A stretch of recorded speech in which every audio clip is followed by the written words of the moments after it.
Oi, pessoal, bom dia, tudo bem com vocês? Vamos dar continuidade ao nosso conteúdo e hoje, retornando aos métodos diagnósticos, nós vamos conversar sobre o ecocardiograma.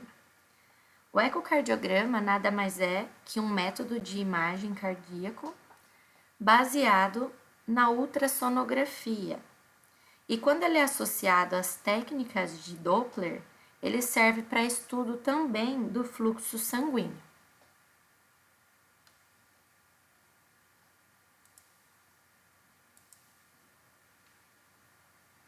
Então, como eu disse, é um exame de ultrassonografia do coração que fornece imagens de diferentes graus de refração através de ondas sonoras de alta frequência. São ondas de 20.000 Hz. Com esse exame, é possível estudar tanto a função como as estruturas cardíacas. Então, quando a gente olha para os aspectos anatômicos, os principais estudados são a dimensão das câmaras cardíacas, a espessura do miocárdio e a massa ventricular esquerda, a textura e a mobilidade das válvulas. Também é possível o estudo do espaço pericárdico e a análise dos grandes vasos. Além disso, olhando para a função, é possível, com o estudo do ecocardiograma, analisar e estudar tanto a função sistólica quanto a função diastólica. É uma avaliação hemodinâmica não invasiva e é possível graças a essas técnicas que eu disse para vocês do Doppler, quando associado com o ecocardiograma. Com o Doppler, é possível quantificar os gradientes de pressão entre as duas câmaras, calcular as áreas valvares, então se tem estenose, por exemplo, eu consigo calcular a área da válvula, identificar e quantificar refluxos de válvulas e shunts cardíacos quando presentes. E também é uma forma de estimar o débito cardíaco, a pressão arterial pulmonar e a pressão de enchimento ventricular esquerdo.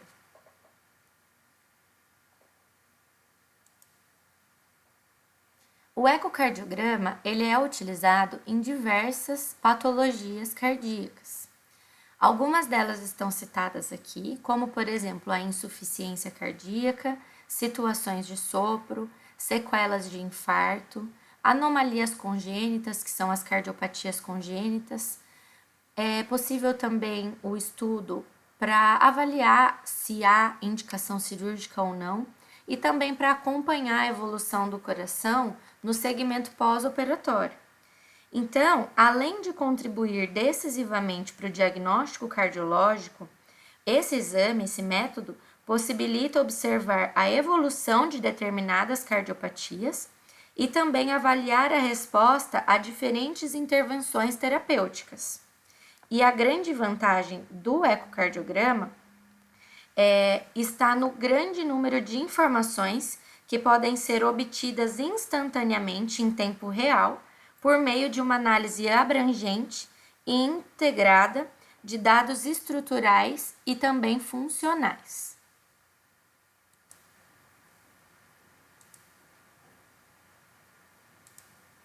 Bom, na atualidade, o exame ecocardiográfico, ele já integra o estudo com Doppler. Então, é muito difícil fazer um ecocardiograma e não ter Doppler, tá? Hoje em dia já são coisas integradas. Apesar das diversas denominações que ainda existem, como por exemplo, alguns chamam de ecocardiograma com Doppler, outros de ecodoppler cardiograma, outros Doppler ecocardiograma, outros ecocardiograma com mapeamento de fluxo a cores, como ecocolor Doppler cardiograma, é tudo a mesma coisa, tá?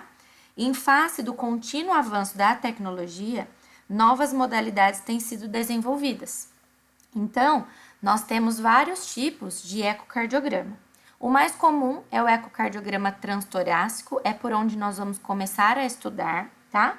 É o mais utilizado, porém, existe também o ecocardiograma transesofágico e o ecocardiograma com estresse, tá? Que pode ser um estresse físico ou um estresse farmacológico. Também vou explicar melhor para vocês. Existe também o ecocardiograma com contraste, menos utilizado, e o ecocardiograma fetal, tá? Que aí é outra particularidade.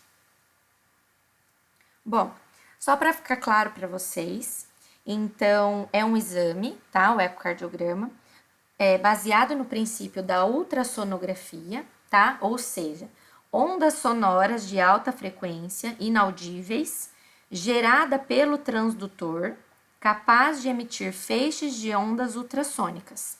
Então, esses feixes, eles vão se propagar através dos tecidos onde o transdutor está sendo aplicado, e ao incidirem nessas interfaces, por exemplo, na parede do ventrículo e sua respectiva cavidade, eles são refletidos sob forma de ecos que podem ser captados pelo mesmo transdutor. Então, o transdutor, ele gera essa onda, a onda bate em um determinado local e volta para o transdutor. Então, ele é uma sonda de emissão e recepção de sinais. Esses sinais, quando eles voltam, eles são captados, processados eletronicamente pelo aparelho, resultando na imagem que representa verdadeiros cortes anatômicos, tomográficos convencionais do coração. E aí, diversos planos são estudados. Então, no ecocardiograma, existem planos, ou seja, um posicionamento do transdutor para gerar um corte anatômico para poder visualizar essa imagem. São eles o plano longitudinal, transversal de 2, 4 ou 5 câmeras, obtidos a partir de determinadas vias de acesso do órgão, que são denominadas janelas, presentes no exame de superfície transtorácico. Então, eu vou explicar um pouquinho melhor para vocês, tá?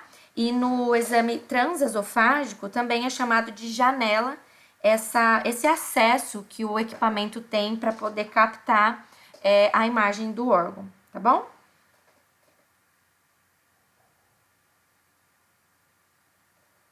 Então, esse aqui é um transdutor ecocardiográfico, tá? Dá para ver aqui? Onde está a setinha aqui também. Ele contém marcas luminosas, tá vendo aqui na ponta dele tem um risquinho preto? Isso é uma luz. Essas marcas luminosas ajudam ao médico que está executando o exame a saber onde vai ser posicionado o transdutor para poder obter uma imagem específica, ou seja, qual plano ele está fazendo com o transdutor. Uma vez que ela nos mostra a posição do corte ecocardiográfico que será realizado. Nessa imagem ao lado, é possível observar os diferentes cortes que podemos realizar com o ecocardiograma convencional. Esses cortes, eles são determinados pela região onde o transdutor está, bem como seu posicionamento. Isso é importante, uma vez que o coração é tridimensional.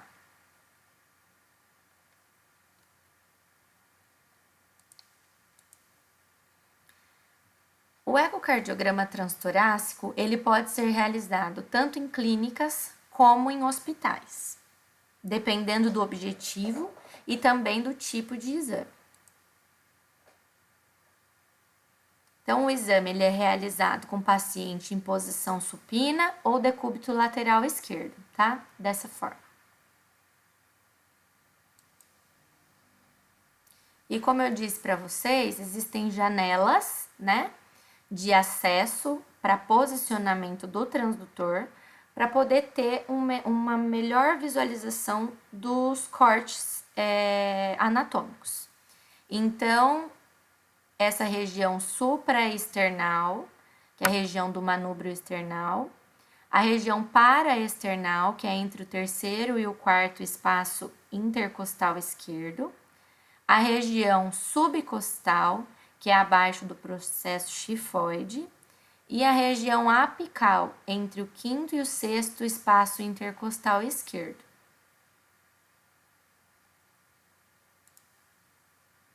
O primeiro plano é o plano para external longitudinal. Então, aqui está o posicionamento do transdutor, aqui está desenhado a forma como o coração vai ser fatiado, tá? Entre aspas, e aqui como a imagem vai vir para o ecocardiograma. Então, aqui ventrículo direito, ventrículo esquerdo, válvula aorta, válvula mitral e átrio esquerdo, tá? O ventrículo esquerdo não é de possível visualização perfeita nesse plano. Então, para cada plano, para cada corte, a título de conhecimento para vocês, né? Eu tenho uma melhor observação de determinada estrutura e funcionamento cardíaco. Aqui tem um vídeo, tá? Para ilustrar o plano para external longitudinal. Então, eu vou colocar aqui para vocês.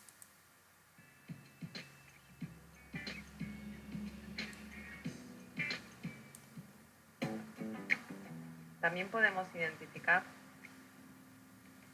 la pared anterior del ventrículo derecho, el septo interventricular, la pared posterior del ventrículo izquierdo y las válvulas aórtica y mitral.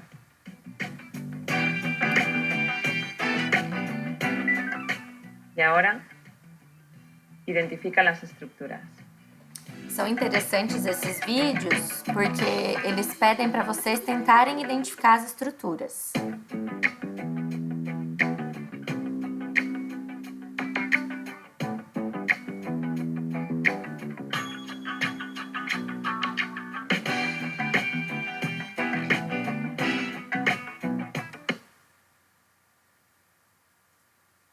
Então, aqui ventrículo direito, ventrículo esquerdo, artéria aorta e átrio esquerdo. Quando a imagem volta, então, o transdutor ele emite o feixe, bate em uma estrutura e essa imagem volta para ser captada. É importante lembrar que ela volta invertida, tá, pessoal?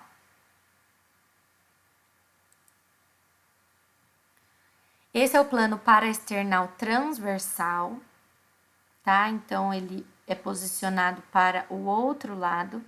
E com esse plano é possível a visualização dos grandes vasos, da válvula mitral e também dos músculos papilares. Então, esse é o corte que ele faz, essa é a estrutura, válvula aórtica, e aqui ventrículo direito, válvula tricúspide, átrio direito, átrio esquerdo, válvula aórtica e artéria pulmonar.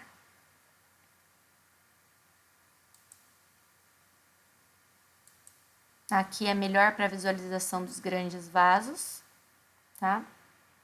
Então, aorta, artéria pulmonar, válvula mitral. Então, girando um pouco o transdutor, né? É possível ver melhor a válvula mitral. Músculos papilares também. E aqui um vídeo para ilustrar para vocês.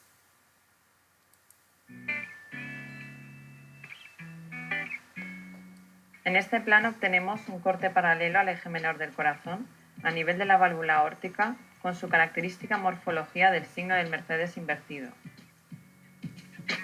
Eles falam que a artéria aórtica tem a característica do símbolo da Mercedes invertido. La válvula se rodea de las cavidades derechas, aurícula derecha, ventrículo izquierdo, seguidas de la arteria pulmonar y de la aurícula izquierda más alejada.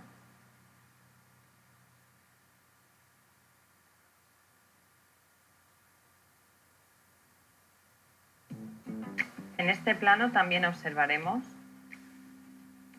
la válvula pulmonar y la válvula tricúspide.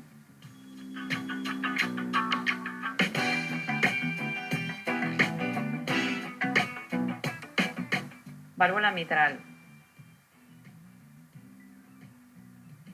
Inclinando la sonda obtenemos un corte transversal de los ventrículos a nivel de la válvula mitral, con la clásica morfología en boca de pez.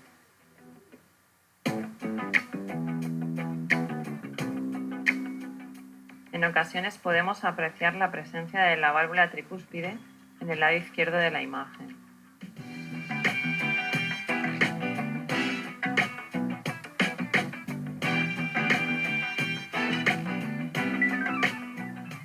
Músculos papilares. Inclinando la sonda en sentido caudal, visualizamos los músculos papilares. En este plano podemos valorar la relación entre ambos ventrículos.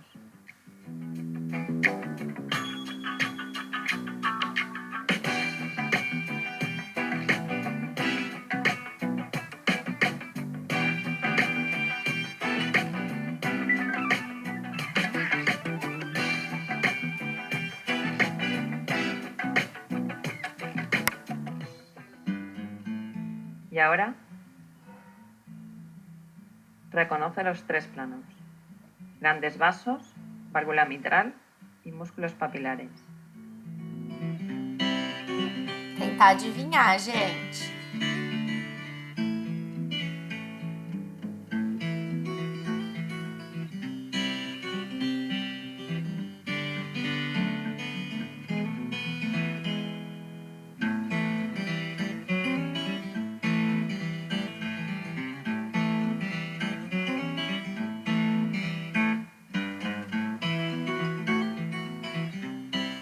¿Y las estructuras?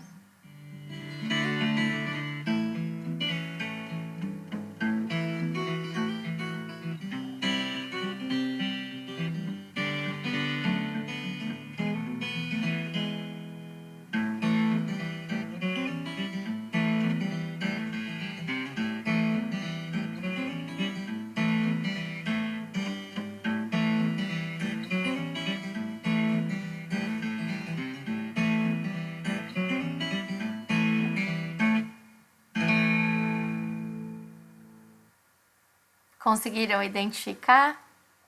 Bem legal, né? Bom, próximo plano, então, o plano apical, tá? Nessa região. A posição do transdutor fatia o coração dessa forma. Lembrando que quando ele bate, ele volta invertido, tá? Dá pra ver, então, né? Aqui o ápice e a base. Ventrículo direito, ventrículo esquerdo, válvula tricúspide, mitral, artéria átrio direito, átrio esquerdo e válvula pulmonar. E no plano apical é possível fazer alguns cortes diferentes, como eu disse para vocês anteriormente, que seria 2, 4 ou 5 câmaras, tá? Depende da janela, depende do corte que o transdutor faz. Então, aqui no caso, com esse posicionamento, o médico ele consegue a visualização de 5 câmaras, tá? Então, tá ilustrado aqui como seria a imagem: ventrículo esquerdo e direito, aorta, átrio direito e esquerdo. De 2 câmaras, então girando o transdutor, percebem a diferença da outra imagem para essa? Então, esse fica em pé, tá? Ventrículo esquerdo e átrio esquerdo. E aqui um vídeo para ilustrar.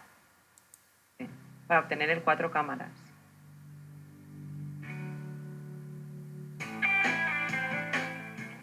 En este plano obtenemos un corte coronal del corazón en el que diferenciamos sus 4 cavidades principales: aurícula izquierda, ventrículo izquierdo, aurícula derecha y ventrículo derecho.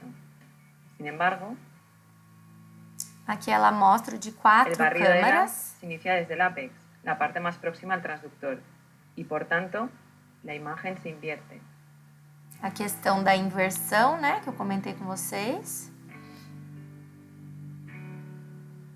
5 cámaras. Inclinando la sonda, como se muestra en la imagen, obtenemos la quinta cámara, la raíz aórtica. Então, a quinta câmara é a artéria aorta. Este plano nos permite, junto con el anterior, valorar la función valvular, la contractilidad global y segmentaria, así como hacer una valoración hemodinámica, sobre todo en pacientes críticos.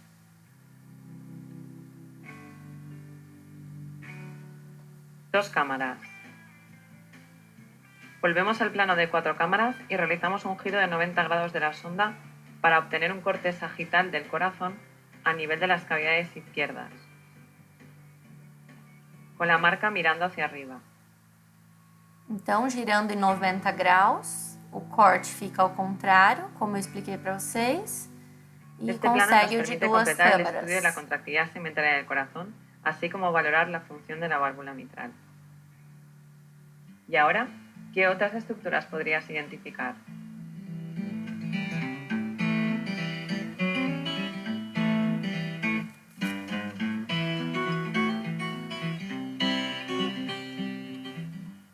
En este plano también podemos observar la válvula mitral, la válvula tricúspide y el septo interventricular. Junto a la aurícula izquierda también podemos apreciar la aorta descendente. Tem que ter o olho bem bom, né, para diferenciar tudo. Não é fácil, mas para nós o mais importante é saber interpretar, né? Para que serve esse exame e interpretar os resultados, tá, gente? Próximo plano é o plano subcostal. Então, posicionamento do transdutor nessa direção, lembrando que a imagem vem invertida, né? Então, ventrículo direito, ventrículo esquerdo, átrio direito, átrio esquerdo. E aqui é uma imagem desse plano subcostal com o estudo de Doppler, tá? Como eu disse para vocês, a aplicação do efeito Doppler da ultrassonografia, ela possibilita o estudo da dinâmica do fluxo sanguíneo intracavitário. Então, integrado às imagens anatômicas do coração e dos vasos, permite o estudo desse fluxo. Então, é possível obter informações a respeito da velocidade e também da direção do fluxo. O sangue chegando é o sangue azul e o sangue saindo é o sangue vermelho, tá, gente? Então, aqui é uma imagem para ilustrar o plano subcostal e o vídeo para vocês. En este plano se interpone una estructura entre la sonda y el corazón, el hígado. El hígado será la primera estructura que observemos, y a continuación las cavidades derechas e izquierdas.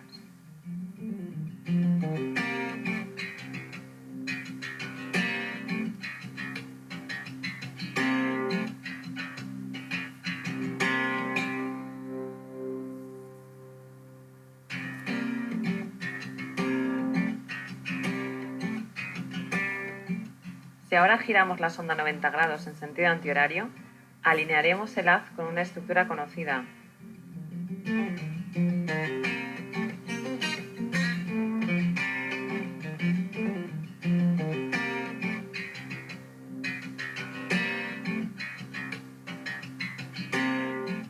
La vena cava inferior.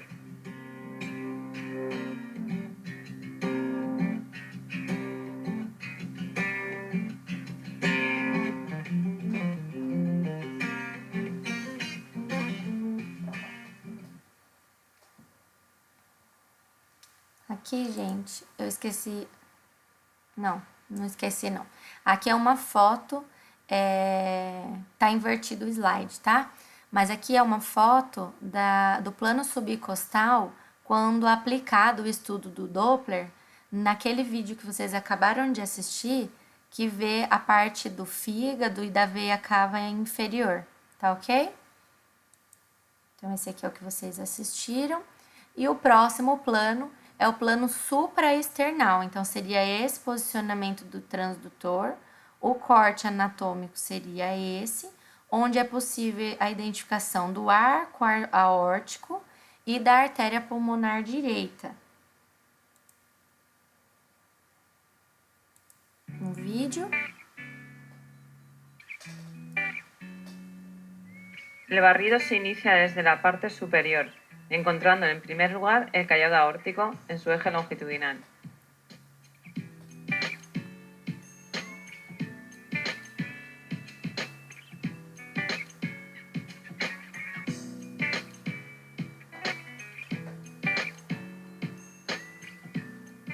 Del callado además salen las arterias carótida y subclavia izquierdas.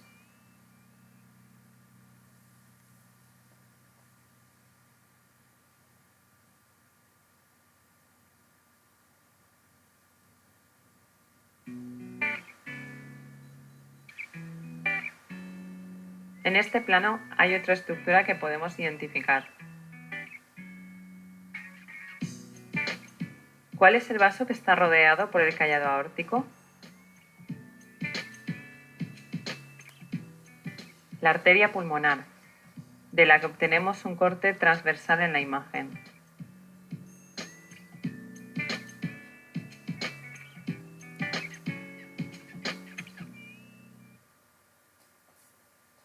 Muito legal, né, gente?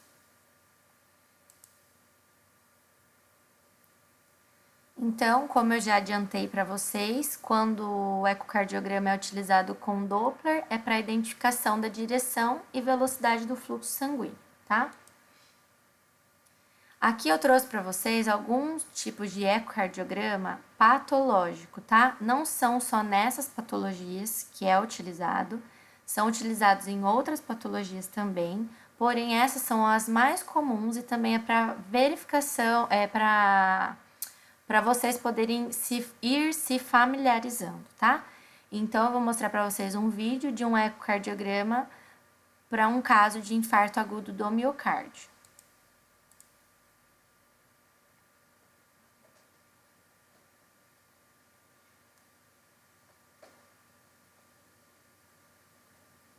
Percebam nessa imagem que o ápice aqui, ó, bem a ponta do ventrículo esquerdo, ele não se mexe, né?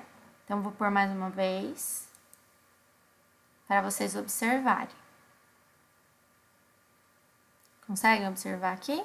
Uma acinesia, ele não contrai, ó. O ventrículo contrai só essa parte. Todo esse ápice é uma área infartada, ou seja, quando a descarga elétrica do coração chega aos ventrículos, ele não consegue despolarizar, fazer a contração e trabalhar da forma correta, tá? E isso vai ocasionando sobrecarga de todo o resto do músculo cardíaco, porque todo o restante tem que continuar fazendo o trabalho do coração. Então, ele fica sobrecarregado. No caso de uma miocardiopatia dilatada,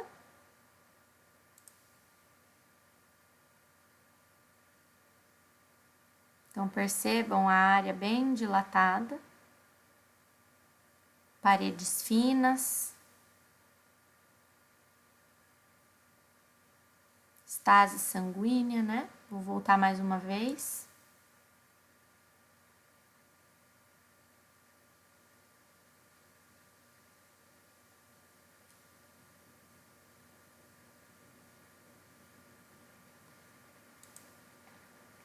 E a estenose da válvula mitral aqui também, por exemplo. Percebam a válvula? Que ela não se abre direito.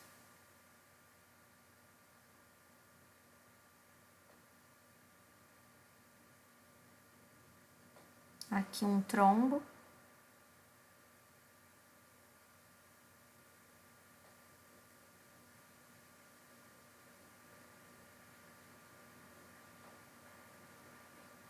Bom, gente, várias outras coisas podem ser visualizadas com o ecocardiograma.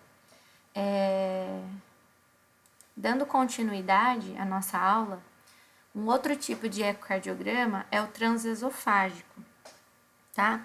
Ele constitui uma modalidade de exame que preenche algumas das limitações do exame transtorácico convencional, que é esse que a gente acabou de estudar, tá? Então, quando a janela é limitada por problemas de configuração da caixa torácica, por exemplo, então se tem uma escoliose muito acentuada ou algum outro problema ortopédico e aí não consegue posicionar direito o transdutor, ou em casos de obesidade, de enfisema, né, que atrapalha a visualização também do coração, ou porque as estruturas-alvo são inacessíveis ao exame de superfície, então precisa de uma melhor qualidade e detalhamento dessa imagem, né? Devido à íntima proximidade do coração e da aorta torácica com o esôfago, essa via esofágica, então essa janela para a realização do ecocardiograma, ela permite obter imagens com uma alta definição, particularmente do átrio esquerdo, das veias pulmonares, do septo interatrial, da válvula mitral, da artéria aorta torácica, tá?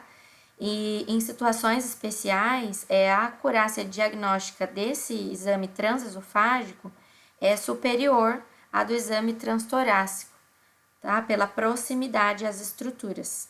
Então, para esse exame, são utilizados transdutores apropriados, que se assemelham àqueles fibroscópicos empregados em endoscopia, sabe aquelas endoscopias digestivas?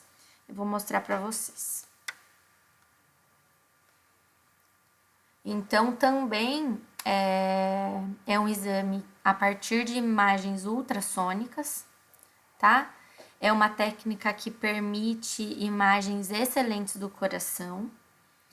A realização do exame consiste na introdução de uma sonda no esôfago, tá? Uma sonda esofágica, cuja extremidade tem 2 conjuntos de cristais, os quais irão produzir as imagens ultrassônicas do coração, transpondo apenas a fina parede do esôfago, assim obtendo uma qualidade de imagem bem superior ao exame convencional.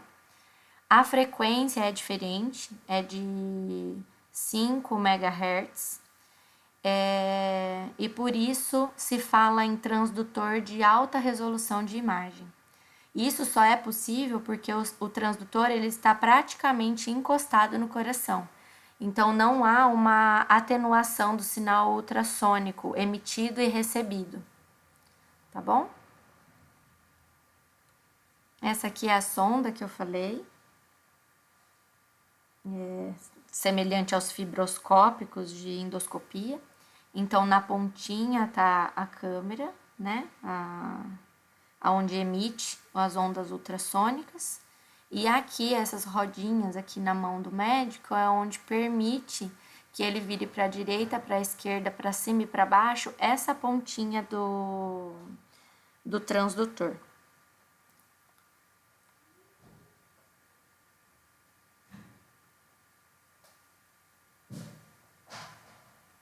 Então, ele é flexível, sem sistema de visualização direta, tá? Como dos utilizados na endoscopia. Então, não é uma câmera, gente, que vai entrando, tá? É como se fosse um transdutor transesofágico acoplado. Então, esse endoscópio tem em sua extremidade os cristais, emissores de ultrassom, e também os receptores das imagens seccionais, né? Tanto transversais como longitudinais ou multiplanares das estruturas cardíacas detectadas durante o exame. Então, a maneira como a imagem é formada é igual do transesofágico. Então, as ondas de ultrassom elas são emitidas quando chega à parede do órgão e sua cavidade, a imagem volta e o transdutor capta essa informação para a formação da imagem.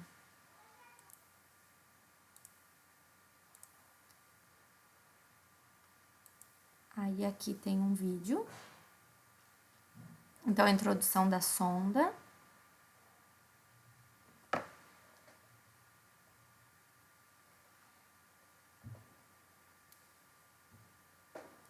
Então, é possível a obtenção da imagem ao vivo, né?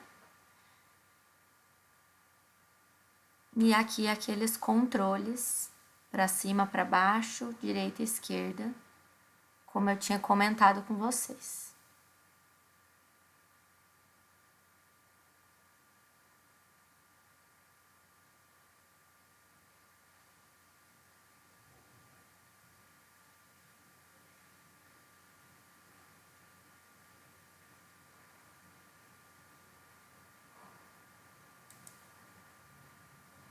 Então, aqui é uma imagem para ilustrar, conforme a posição do transdutor, o corte que vai ser feito, tá? A título de conhecimento e para vocês observarem que os mesmos planos podem ser realizados com maior acurácia pelo exame ecocardiograma transesofágico. O ecocardiograma transesofágico, ele traz alguns riscos ao paciente, tá? Como é necessário uma anestesia faríngea, algumas reações alérgicas e uma intolerância pode ocorrer. Além disso, o paciente precisa ser sedado e essa sedação ela pode causar uma hipoxemia, uma hipotensão ou hipertensão, uma agitação e até mesmo alergias. Além disso, quando o paciente está entubado, eu vou ter a colocação de 2 tubos, né, na mesma via. Então, isso pode gerar trauma oral, dental ou esofágico e até mesmo aspiração, tá? Existem alguns casos, e até tem um paciente nosso, que o médico sem querer, né? Eu acho que nunca ninguém vai fazer isso por querer, mas perfurou o esôfago quando foi fazer um exame de ecocardiograma transesofágico. E a partir dali não se percebeu que o esôfago tinha sido perfurado, o paciente estava entubado na UTI, sedado, né? E a alimentação por sonda acabou indo parar em toda a cavidade e o paciente quase morreu. Quase morreu mesmo, foi uma sepse generalizada por espalhar a dieta no ambiente ali do mediastino. Então, o risco é muito maior, né? Mas é um exame de melhor acurácia diagnóstica, sem dúvida. Então, são contraindicações absolutas para a utilização, para a efetuação desse tipo de exame, casos de esofagectomia, ou seja, que o paciente teve a retirada do esôfago, instabilidade de coluna cervical, hemorragia esofágica, obstrução esofágica ou uma fístula esofágica por laceração ou perfuração, tá? Então, é absolutamente contraindicado. Aqui é um vídeo para vocês observarem as imagens de um ecocardiograma transesofágico, por exemplo, para a visualização da válvula aórtica. Percebam que a imagem é bem diferente, né? A resolução dela é muito melhor.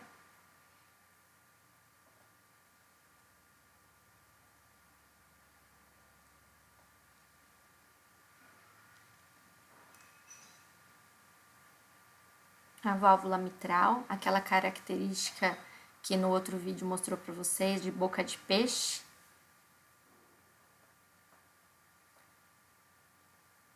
O septo interatrial.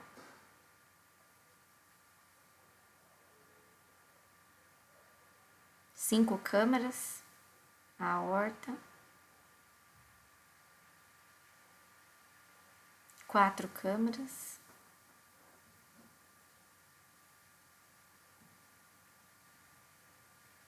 Em 2, em 3, a válvula aórtica, símbolo da Mercedes ao contrário, né? Acho que não esquece mais. Eu, pelo menos, depois que eu vi esse vídeo, não esqueci mais.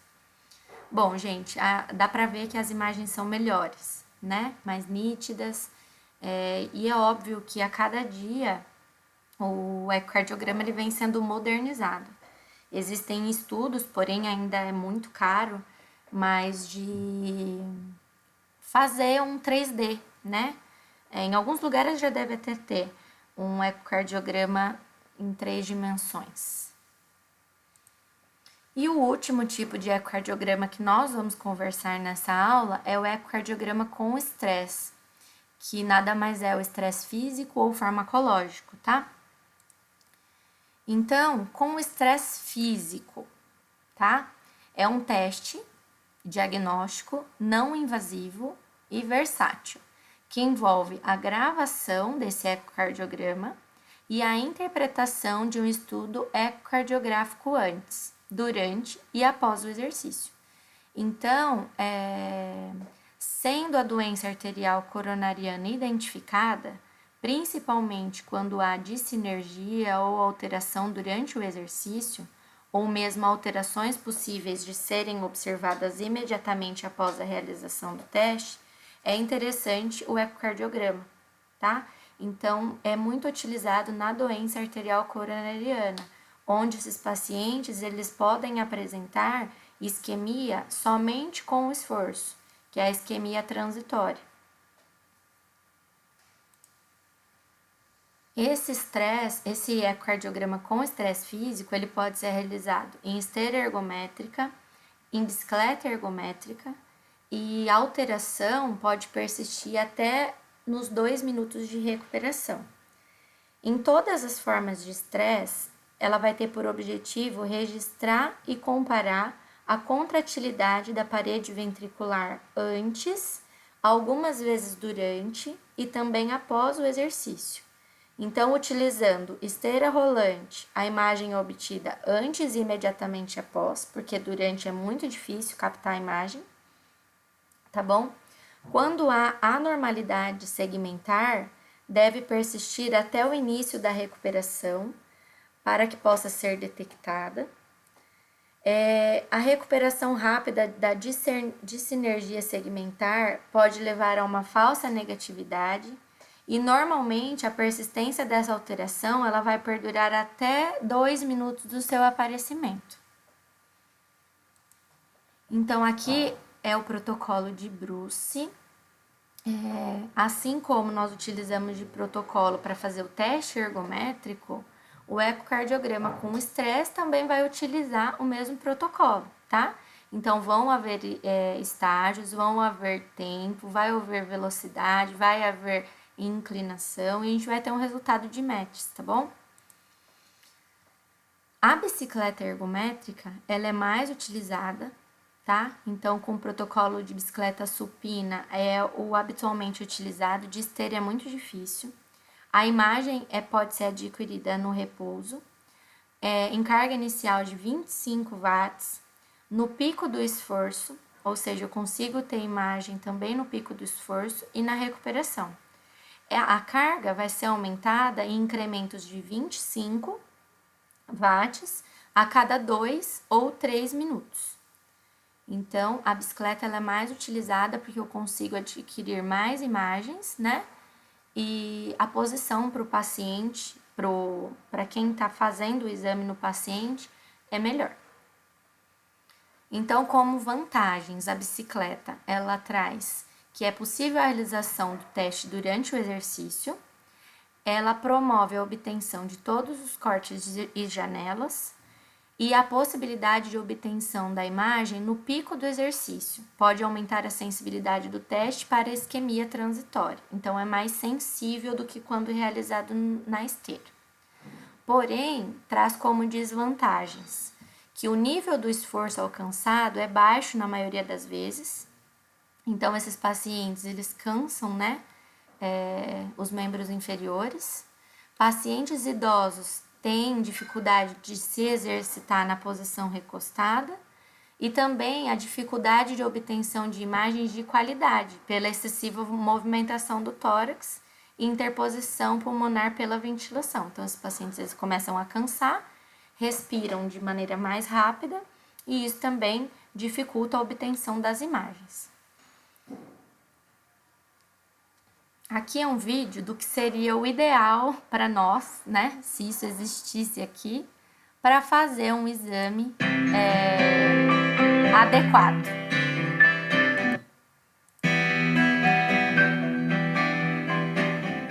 Easy Stress is a necessary material in the echo lab.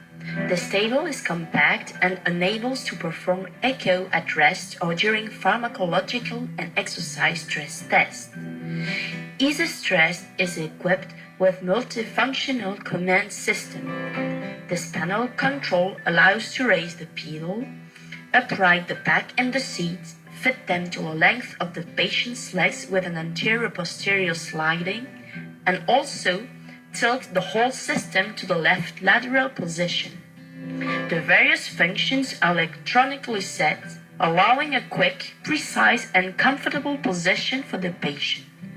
On the other hand, the semi-supine position is very stable and therefore enables a continuous analysis during the exam. Here is a 70-year-old man who is complaining of a thoracic pain. The echo at rest shows a normal wall motion and thickening in all segments of the left ventricle. During the exercise at 100 watts, the heart rate is reaching 100 beats per minute and a wall motion abnormality appears in the apex. The coronarography confirms a significant stenosis of 80%. Percebam que no pico do esforço, a parede do ventrículo se comporta de maneira diferente. Então, ó, em repouso, ela contrai. Porém, no pico do esforço, não. Então, é uma área infartada, tá? É uma área com uma isquemia transitória aqui.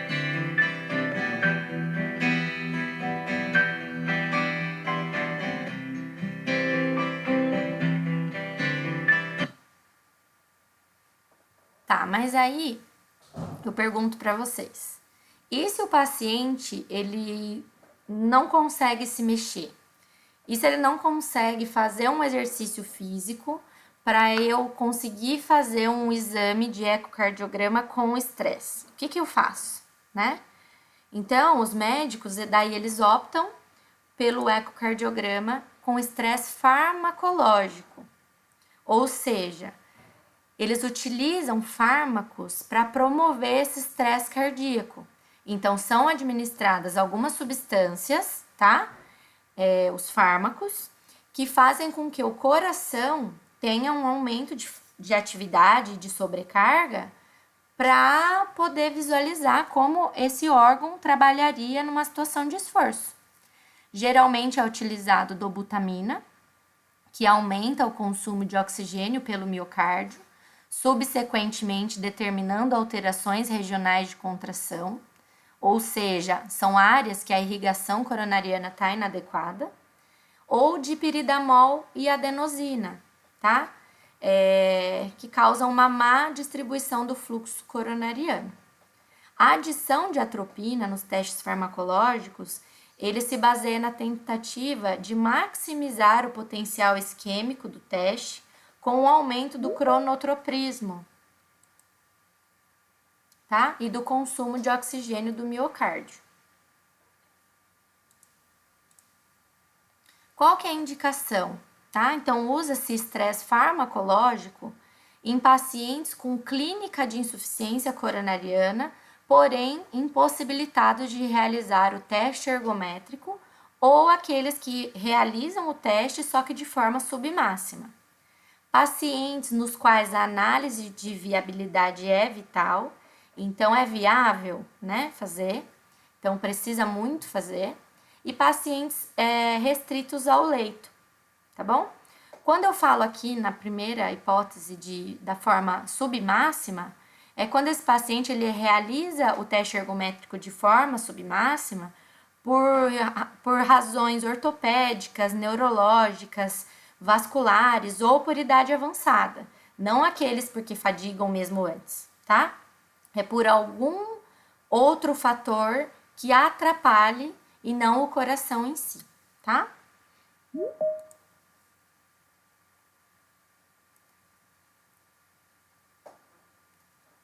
Como contraindicação do ecocardiograma com esse tipo de estresse farmacológico, nós temos a doença das válvulas, né? Então, uma valvulopatia significante, uma miocardiopatia descompensada, pacientes em período pós-infarto agudo do miocárdio, se complicado, angina instável, hipertensão não controlada, arritmia cardíaca de difícil controle, e também relato de alergia aos tipos de drogas que são utilizados. Então, aqui seria o esquema de bolos, né? A forma como são administrados os fármacos. Então, como se fosse o acréscimo de exercício, de carga ao exercício, são feitos bolos, né? De 5 unidades por quilo por minuto de dobuta, passado 3 minutos 10, passado 6, 20, passado 9, 30, passado 12, 40.